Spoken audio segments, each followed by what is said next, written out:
think I am. I can't believe you believe in that man. We disagree, but I still give a damn.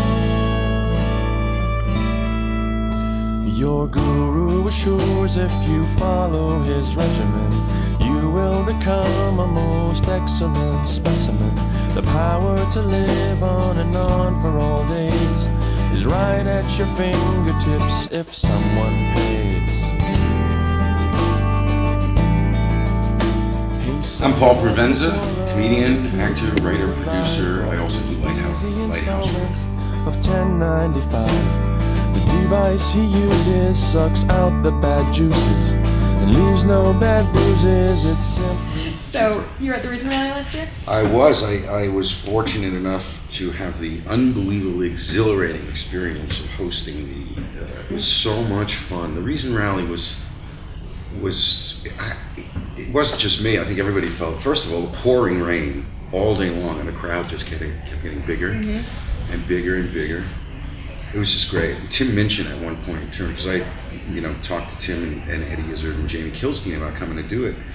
And I always say to Tim Minchin, he's so busy, and he's just, his career is taking off like crazy. He's so busy. I call him, I go, Tim, I know this sounds like a bad idea, but you gotta come and do this.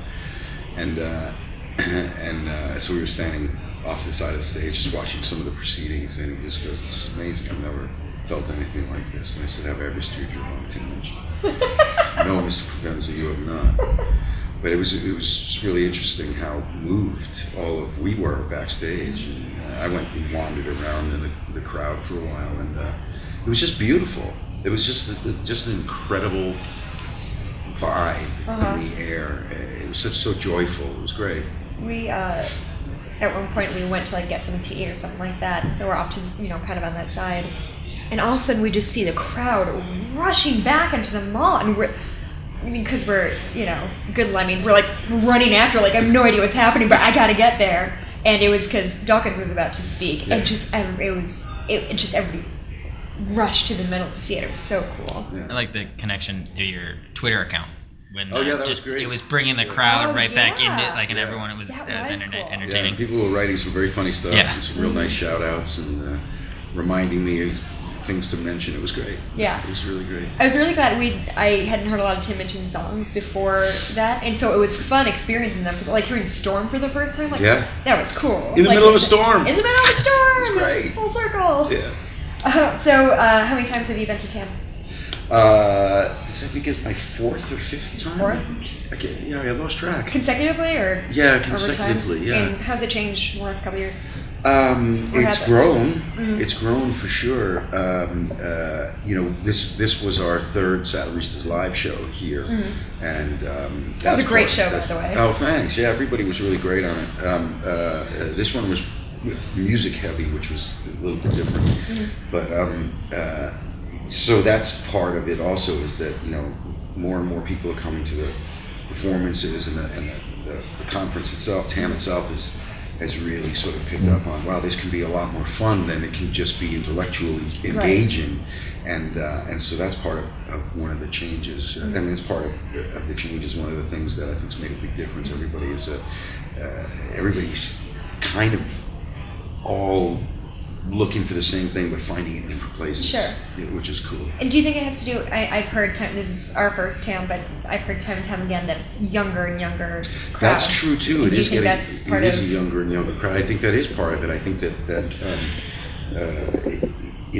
that means a lot. It means a lot to the conference, because it means that it's growing, and a new audience is coming in each year, which is really great. Yeah.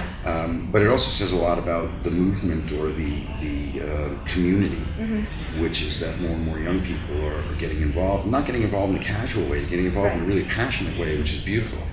How do you think that, because I feel like I hear over and over, 10 years ago, it's just a bunch of old white guys. And now, has the movement changed, or what's happened that it's kind of swung to sort of a younger crowd? It's interesting, because David Silverman from American Atheists, he was talking about this, and he made a really good point. He said that the Bush years of real heavy religious right politics has made a big difference. It's in the same way. The analogy is in the same way that reading the Bible is probably the best way to discover atheism. Yeah. Same thing happened under the real influence and the political danger of the religious right. It's galvanized a lot of people to just say, you know what, we're not into that. Right. And so it's energized people to seek out an alternative or to suddenly embrace an alternative that they weren't necessarily passionate about before. So I think that's a lot to do with it. It's just the tenor of the times, and it's been growing so much, and it's so many more people, either people in the public eye or people just in general, are more comfortable with embracing atheism, and that's a real inspiration to most people. Like that was one of the things about the Reason Rally is that having 30,000 people show up to the Washington Mall, part of what that weekend was about was politics. Putting it right there in the seat of government. And we spent the weekend before. I was fortunate enough to do some of this with the various groups doing this. We met with Congress people and senators and put the idea of a secularist agenda, of a real politicization of the point of view that we have to fight to maintain church and state. It sort of put it on the map for a lot of Congress people. I mean, I personally went to, I think I spoke with 4 Congress people, in groups of 2 or 3, and I asked them all, has anybody ever else come into you to talk about these kinds of issues? And we were talking about things like, the religion and the military. We were talking about secular issues and education and all of that sort of stuff. And so I said, has anybody else come in with these things? And each of those 4 people all said no. And that was fascinating, was that they just politically have never heard that there's actually cover for them if they want to go up against the religious right. So the whole weekend had this real streak of a political agenda of letting Congress and the Senate know that there is a community that is to be reckoned with, that there are people who will support you. Yeah. And then the turnout on the National Mall was huge. And having 1 or 2 out atheist governmental people, congressmen, I don't remember if it was congressmen or one was a senator, one was a congressman up here, was really significant. Sure. And so I do think that's a lot of what's going on, is that people are just fed up. Yeah. And it's gone beyond politics. It's now just about America. Yeah, of course. It's not a partisan thing. And that's the thing that I tell people all the time. You could be wickedly religious. You could be completely devoted to your religion and still get behind separation of church and state. Still get behind science education in schools and all of that sort of stuff. And that's one of the things that the Reason Rally and things like TAM and various conventions do, is they can bring people together for the issues that matter to everybody, even though they're not necessarily atheists or non-believers. Yeah, absolutely. And that's really important too, is to galvanize the people who believe in the separation of church and state, but still hold their own personal religious beliefs. So are you a actor, writer, comedian primarily, and then transition into secularism, or how does your career path kind of? Well, I don't really consider myself an activist in this arena. I'm really just doing what I enjoy doing and being with people that I enjoy being with, which I think is part of what matters to some people. Is it's really organic. I have no agenda. Yeah. If I'm available to do something like go and talk to a congressman or something that's fascinating and interesting to me, yeah, sure, I'll do that. But I don't consider myself an activist per se.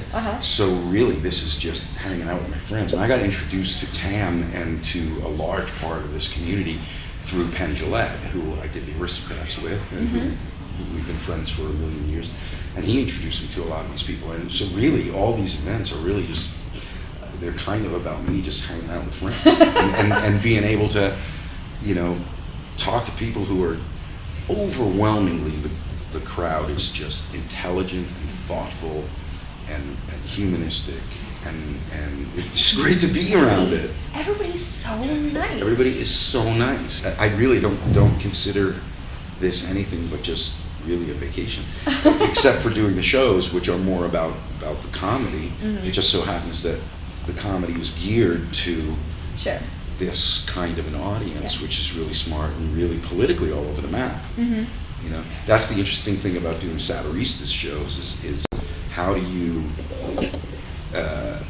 you know, we don't want to do shows that are just about, you know, atheism and just Right. about our point of view. Right. So, like this year, John Doerr was just pushing all kinds of buttons because politically the audience is all over the place. So you can really challenge people in different ways at different times. And it's really fun. It's as a comedian, as a comedy artist, everybody on the show is really all about that. Like that's the most interesting thing, you know? Yeah. And so when I'm doing the shows, it's really all about the comedy. And when I'm hanging out, it's really all about just being with cool people.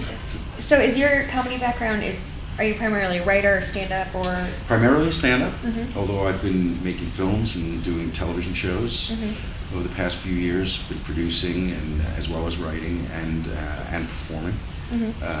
I basically can't hold a job.